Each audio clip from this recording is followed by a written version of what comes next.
আসসালামু আলাইকুম। আলহামদুলিল্লাহ। ওই যে নতুন ভ্যানটা দেখতেছেন না, এই যে এটা আমি কিন্তু মোটর সাইকেলে, আর এই যে আমার বাপে কিন্তু ওই যে ভ্যান চালিয়ে নিয়ে যাইতেছে। তো এই নতুন ভ্যানটা আমরা বানাইনো প্রায় 60,000 টাকার কাছাকাছি।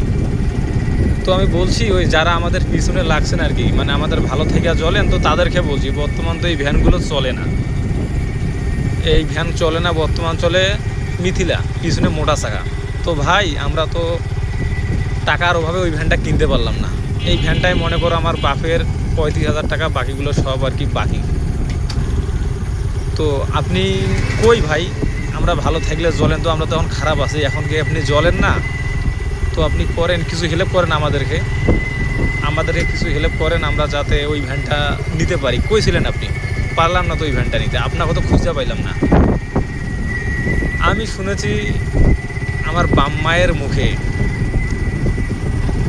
ময় মুরব্বীর মুখে, ভালো মানুষের মুখে, যাদের সঙ্গে আমি সঙ্গ দিয়ে চলি, যে জীবনে যদি কারো ভালো করতে পারি করব, বা তুমি করবা, আর যদি ভালো করতে না পারো কখনো খারাপ করবা না।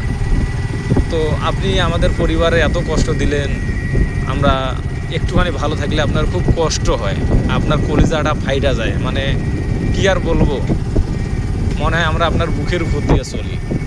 তো এই যে আজকে আমার বাবা, এই যে বাংলা ভ্যান তো এখন কেউ চালায় না, খুব কম মানুষ চালায়। নতুন করে কেউ কি এই বাংলা ভ্যান বানাইতেছে বর্তমান? এই যে আমার বাবা যে ভ্যানটা, নতুন একটা ভ্যান, বাংলা ভ্যান।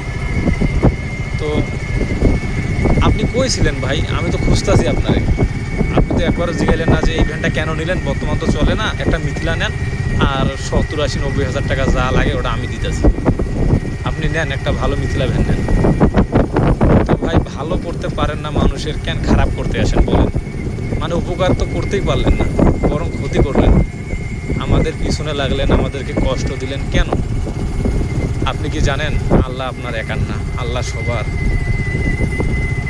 আপনি আমাদের ক্ষতি করছেন, আমরা টের পাই নাই, আমি হয়তো জানি না কে আপনি বা কারা আপনি, কেন পিছনে লাগছেন, বা আসলে কয়জন মানুষ মিলে লাগছেন।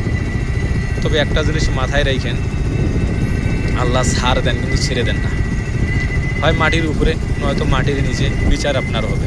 তবে বিশ্বাস করেন, আমি মন থেকে না ক্ষমা করেছি, আমি দোয়া করি আল্লাহ যেন আপনাকে হৃদয় দান করে। দেখেন এটা একবারে নতুন ব্যাগ দেখছেন, এই যে নতুন ব্যাগ, ওই যে আমার বাপে যে বসছে সিটটাও কিন্তু নতুন। আমি কেমনে দেখে আপনাদেরকে দেখেন, দেখছেন? পরে ভাবলেন যে না পুরান ভ্যানের পিছনে পিছনে ভিডিও করছে, এটা নেন আমার বাপ, আমার জন্মদাতা বিদায়। দেখেন, দেখছেন? এই দেখেন একবারে, আগাও আগাও আগাও। আব্বা ভ্যানটা জুত আছে না? পুরাতন ভ্যানের বেল আছে? হ্যাঁ। তো আমার এই কথাটা আসলে বলার ছিল যে আমি কোনো দিনও, মানে ছোট থেকে বড় হয়েছি এ পর্যন্ত একটা জিনিস ভালো করে বলতে পারি, মানুষের যদি, আরে ভাই একটু উঁচু কোথায় কথা বললে তো আমার রাতে ঘুম হয় না, একটা মানুষের সঙ্গে যদি উঁচু কোথায় কথা বলি তাই তো আমার রাতে ঘুম হয় না, যে হায় আল্লাহ মানুষটার সঙ্গে এই ব্যবহার করলাম। আর মানুষের পিছনে লাগা, এটা তো কইলাম কি, এটা তো আমার রক্তের মধ্যেই নেই।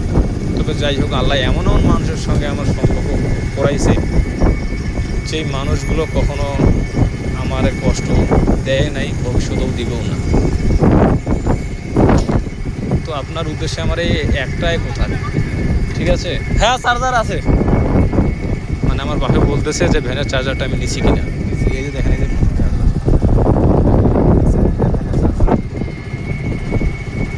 তো আমি যে দুধের ধোয়া তুলসী পাতা আল্লাহর ফেরেশতা, বিষয়টা এমন না। আমিও জীবন অনেক পাপ করছি, আমি আল্লাহর কাছে ক্ষমা চাই, আল্লাহ যেন আমাকে মাফ করে দেন। তবে আমি সৌদিতে গিয়ে অনেক কিছু শিখছি, আমি আমার কষ্টের টাকা শেষ করছি, ঠিক আছে?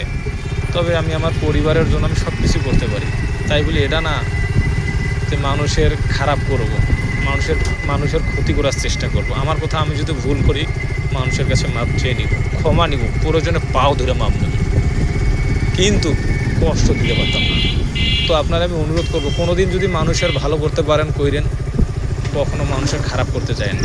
এই যে আমরা এই ভ্যানটা কিনতে পারছি মাত্র, মানে যাই হোক যে টাকায় নিছি না কেন, কিছুটা আমার বাপের কিন্তু ঋণ আছে প্রায় বর্তমানেও 25-30 হাজার টাকা ভ্যানটা কিনতে।